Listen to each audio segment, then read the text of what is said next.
د سیرت النبی صلی الله علیه و آله وسلم اتمه برخه د حضرت محمد مصطفی صلی الله علیه و آله وسلم پیدایش، د وروستي پیغمبر راتګ، د نړۍ کفري نظامونو ړنګېدل. أعوذ بالله من الشيطان الرجيم. بسم الله الرحمن الرحيم. إن الحمد لله نحمده ونستعينه ونستغفره ونعوذ بالله من شرور أنفسنا وسيئات أعمالنا. من يهده الله فلا مضل له ومن يضلل فلا هادي له.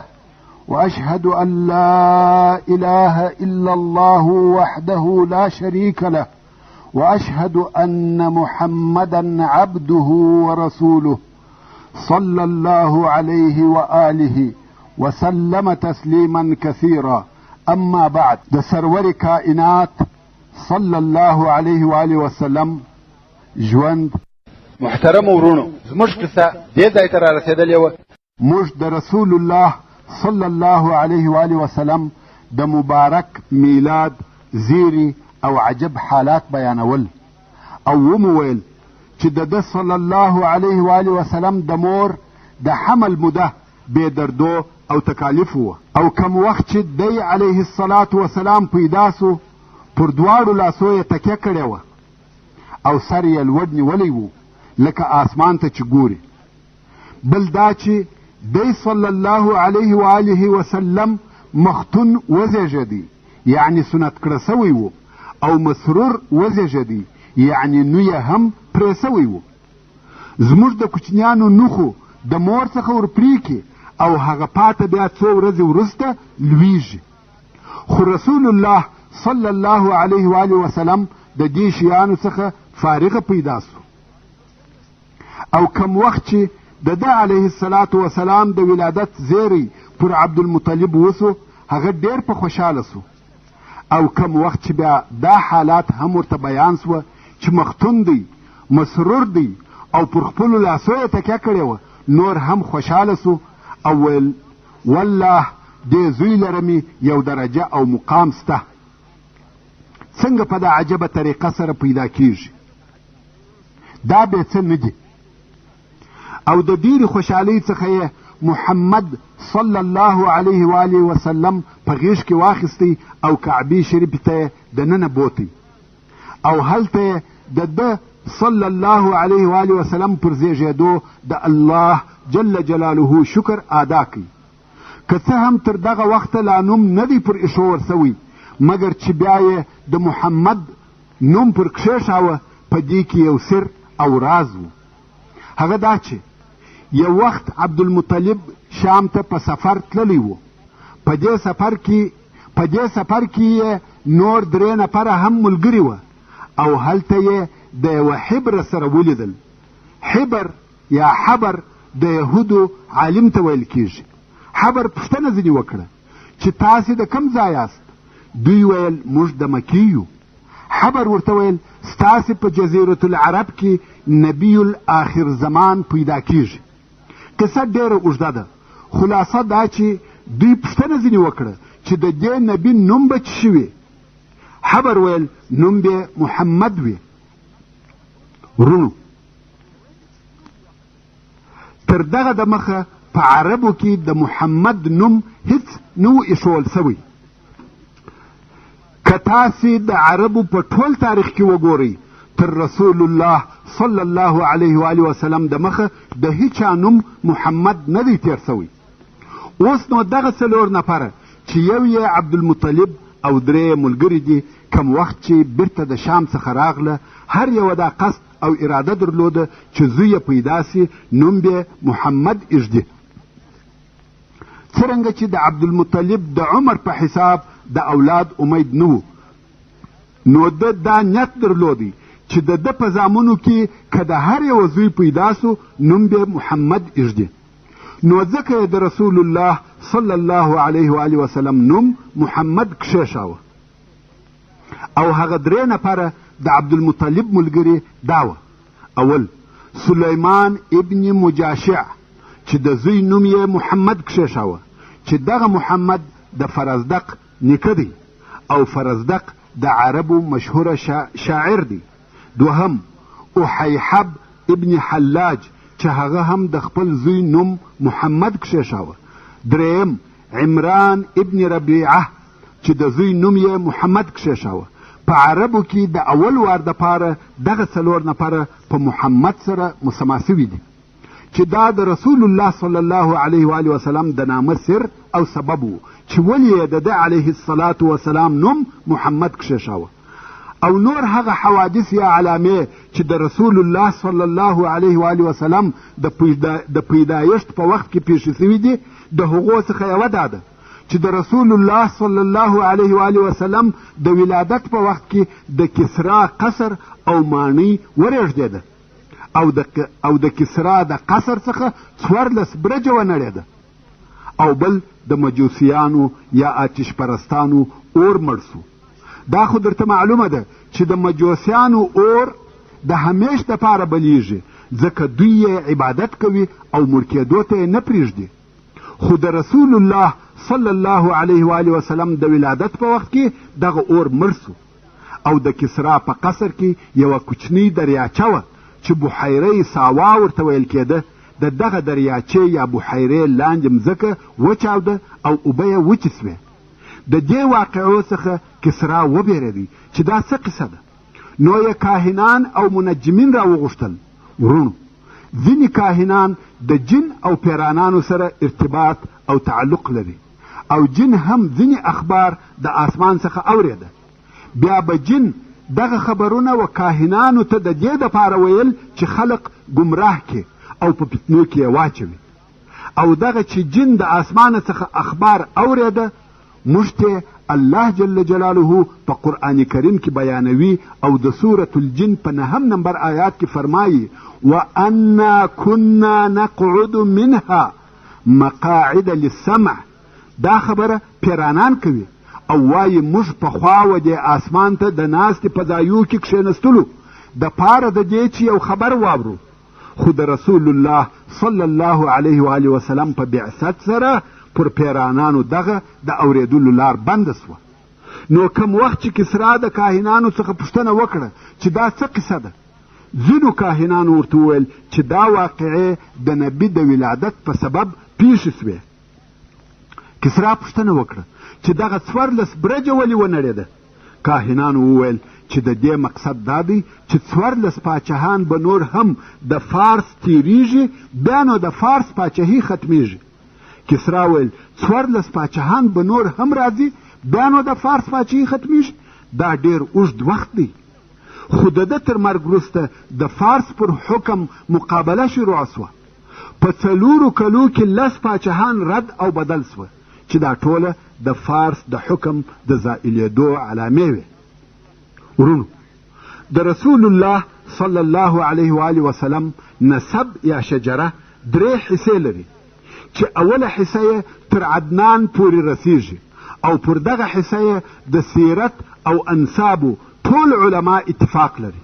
او هغه داسې ده: محمد ابن عبدالله ابن عبدالمطلب چې دغه عبدالمطلب اصلي نوم شیبه دی، ابن هاشم چې اصلي نوم یې عمر دی، ابن عبد مناف چې اصلي نوم یې مغیره دی، ابن قصی چې اصلي نوم یې زید دی، ابن کلاب ابن مره ابن کعب ابن لؤی ابن غالب ابن فهر. او دغه فهر هغه څوک دی چې قریش یې لقب او د قریشو د قبیلې نسبت هم ودته کیږي. اوس نو فهر ابن مالک ابن نظر ابن کنانه ابن خزیمه ابن مدرکه ابن الیاس ابن مضر ابن نزار ابن معد ابن عدنان. او د رسول الله صلی الله علیه و وسلم د نسب دوهمه حصه کم چې تر عدنان لوړ دي او بیا تر ابراهیم علیه السلام پورې رسیږي، په هغه کې اختلاف سته. څوک یې قبلوي او تاییدوي او څوک څه نه پکښې وایي، چپ پاته دي. خو په دې کې شک نسته چې عدنان د ابراهیم علیه السلام د اولادې څخه دی. او هغه نسب داسې دی: عدنان ابن عد ابن همیسع ابن سلامان ابن عوص ابن بوز ابن قموال ابن أبي ابن عوام ابن ناشد ابن حزاء ابن بلداس ابن يدلاف ابن طابخ ابن جاحم ابن ناحش ابن ماخي ابن عيض ابن عبقر ابن عبيد ابن الدعاء ابن حمدان ابن سنبر ابن يسربي ابن يحزن ابن يلحن ابن أرعوي ابن عيض ابن ديشان ابن عيصر ابن أفناد ابن أيهام ابن مقصر ابن ناحس ابن زارح ابن سمي ابن مزي ابن عوضة ابن عرام ابن قيدار ابن إسماعيل ابن إبراهيم عليه السلام. او د رسول الله صلی الله علیه و آله وسلم د نسب درېمه حصه چې د ابراهیم علیه السلام څخه لوړ بیا تر آدم علیه السلام پورې رسیږي، او دا هغه حصه ده چې بې له شکه ځینې غیر صحیح شیان پکښې داخل سوي دي، او هغه داسې ده: ابراهیم علیه السلام ابن تارح چې نوم یې آزر دی، ابن ناحور ابن ساروع ابن راعو ابن فالخ ابن عامر ابن شالخ ابن أرفخشد ابن سام ابن نوح عليه السلام ابن لامك ابن متوشلخ ابن أخنوخ ويلكيجي ابن أخنوخ ويلكيجي چې دغه أخنوخ إدريس عليه السلام دی. دانو إدريس ابن يرد ابن مهلائيل ابن قينان ابن آنوشا ابن شيس ابن آدم عليه السلام. دا خو د رسول الله صلی الله علیه و آله وسلم شجره یا د نسب بیان سو.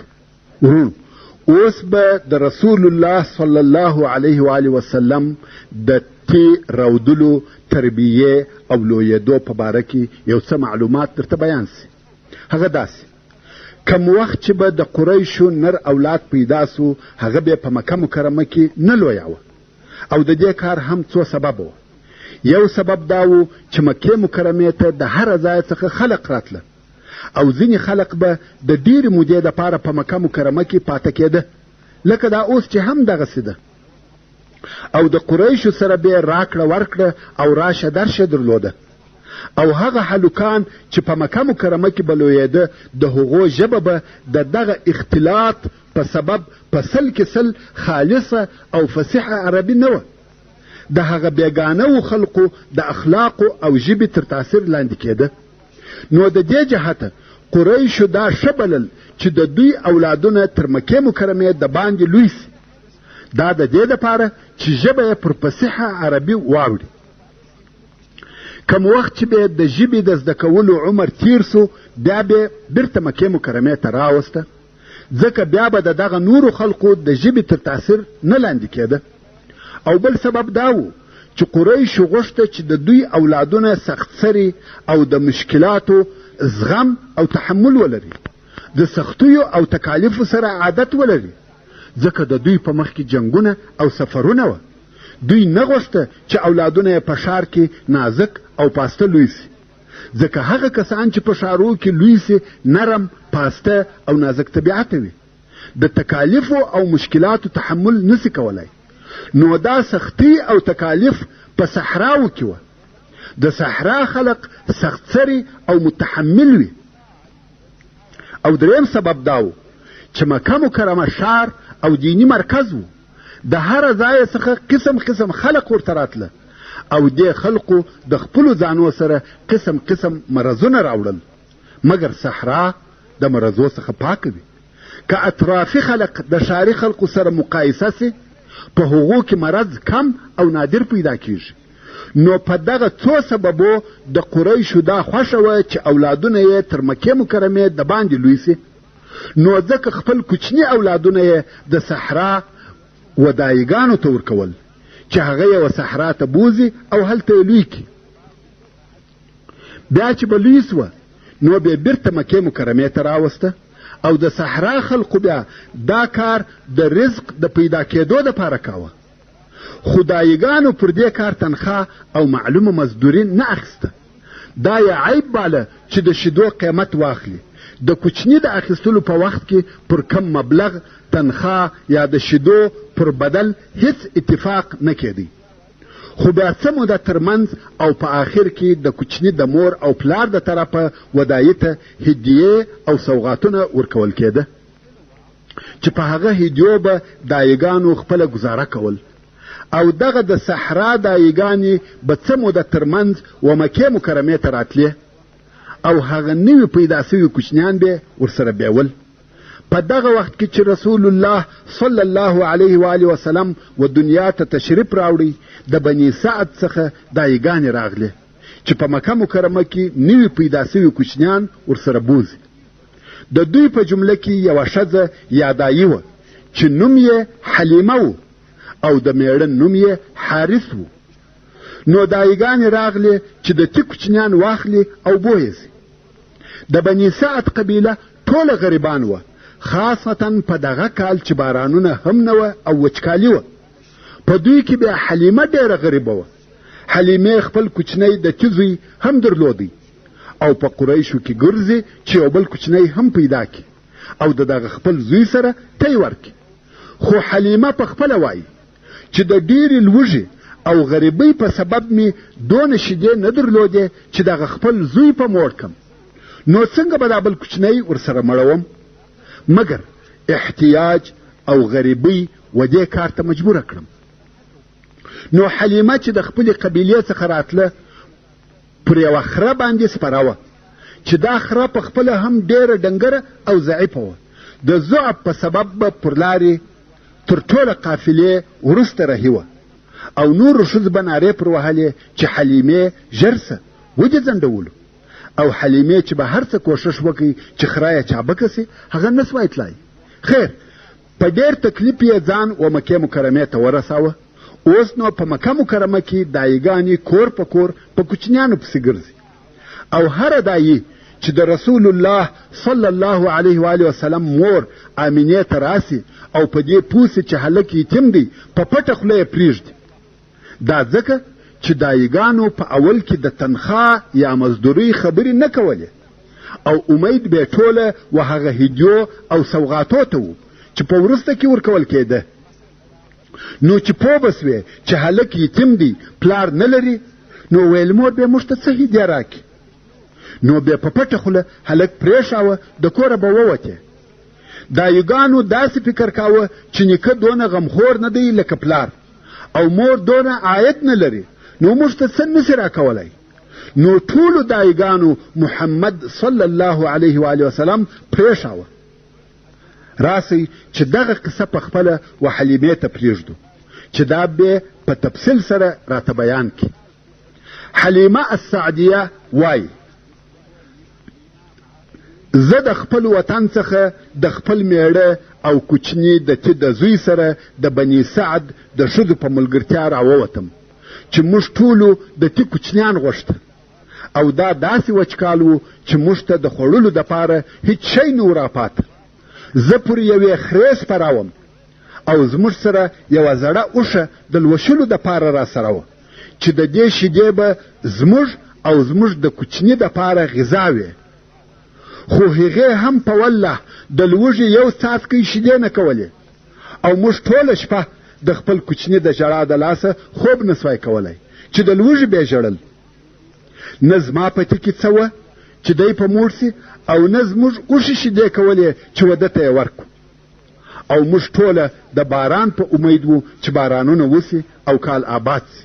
خیر زه پر دغه خپله خره راووتم چې د خپلو ټولو ملګرو دپاره تکلیف او دردسر وم ځکه زما خره ډنګره او د ضعف د لاسه پر لارې نه سوای تلای. د ملګرو به مې دغه نارې وې چې حلیمې ژر سه او ژر سه. خیر مکې مکرمې ته راورسېدو او موږ ټوله په کورو کې په کوچنیانو پسې ګرځو. په موږ ټولو کې داسې ښځه نه وه چې و هغې ته دې د محمد صلی الله علیه و آله وسلم د اخیستلو نه وي ویل سوي، خو چې دا به یې ورته وویل چې یتیم دی هر یوې پرېښاوه. ځکه موږ د کوچني د پلار څخه د هدیو او تحفو امید درلودی، خو کوم وخت چې به دا راته وویل سوی چې هلک یتیم دی نو موږ به ویل چې مور او نیکه به یې څه راکړي. نو موږ ټولو په دغه سبب نه اخیستی. په آخر کې په موږ ټولو کې یوه ښځه هم نسوه پاته چې یو کوچنی دې پیدا نه کړي بې له ما څخه. اوس چې موږ بیرته تر مکې مکرمې د باندې خپل د اړولو ځای ته راغلو او و بني سعد ته مو د تلو اراده سوه، نو ما و خپل خاوند ته وویل په والله زما دا نه ده خوښه چې زما ټولو ملګرو ښځو دې کوچنیان پیدا کړي وي او زه دې بې کوچني ولاړه سم. زه و هغه یتیم کوچني ته ورځم او هغه اخلم. میړه مې ویل ښه دی ورسه وای اخله، شاید چې دغه یتیم زموږ دپاره د برکت سبب سي. نو وای ورغلم او محمد صلی الله علیه و آله وسلم مې راواخیستی او د ده د اخیستلو بل هیڅ سبب نه و بې له دې څخه چې ما بل کوچنی نه کوي پیدا. کم وخت چې مې دی صلی الله علیه و آله وسلم راواخیستی او خپل ځای ته راغلم او تیته مې ور واچاوه، تی مې زما د خوښې سره سم شیدې پوره ایله کړې. ده تر هغو رودلې چې مړېدی او د ده ورور چې زما زوی و هغه هم تر مړېدو ورودلې او بیا دواړه بیده سوه. حال دا چې زموږ کوچنی تر دغه د مخه د لوږې نه سوی بیدېدلی. او بیا مې میړه و هغه زړې اوښې ته ور ولاړ سو چې ویل وشي. د اوښې څخه یې دونه شیدې ولوشلې چې ما او ده تر مړېدو وڅښلې. دا شپه ښه په خیر را باندې تېره سوه.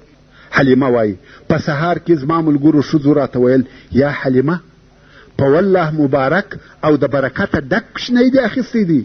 ما ویل زما هم دغه امید دی. حلیمه وایي په دغه سهار زه پر هغه خپلې خرې سپره سوم، محمد مې هم را سره واخیستی او د خپل کلي پر طرف رهي سو.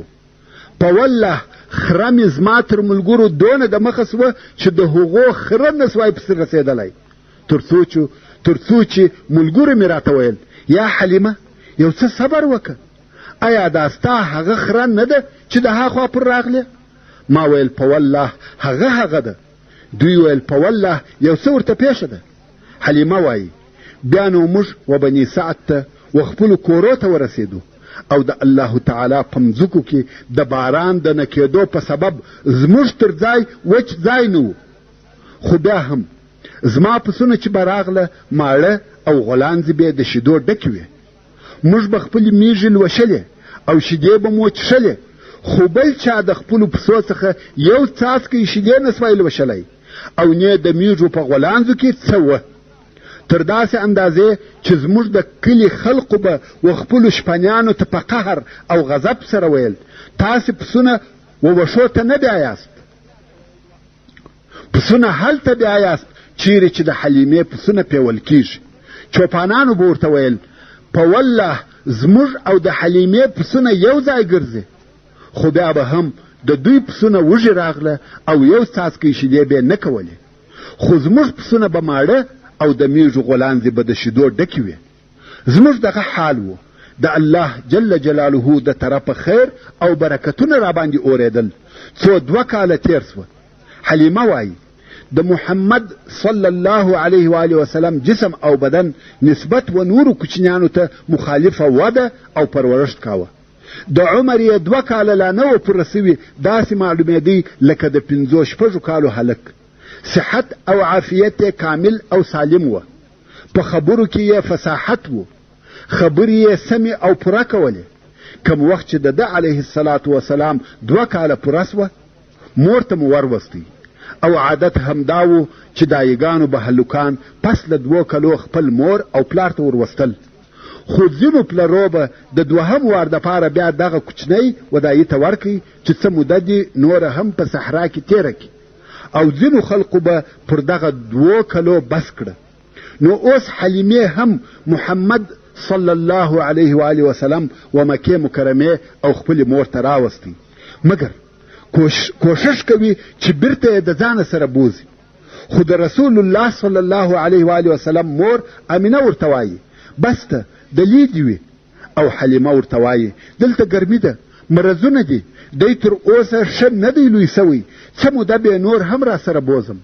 حلیمه وایي موږ دا کوشش کاوه چې بیرته یې را سره بوزو، ځکه موږ په ده کې هغه برکتونه لیدلي وه څو په آخر کې مو د محمد صلی الله علیه و آله وسلم مور راضي کړه چې بیا یې را سره بوزو، او 2هم وار مو بیا بني سعد ته راوستی. وصلى الله تعالى على خير خلقه محمد وآله وأصحابه وأهل بيته أجمعين. والسلام عليكم ورحمة الله وبركاته.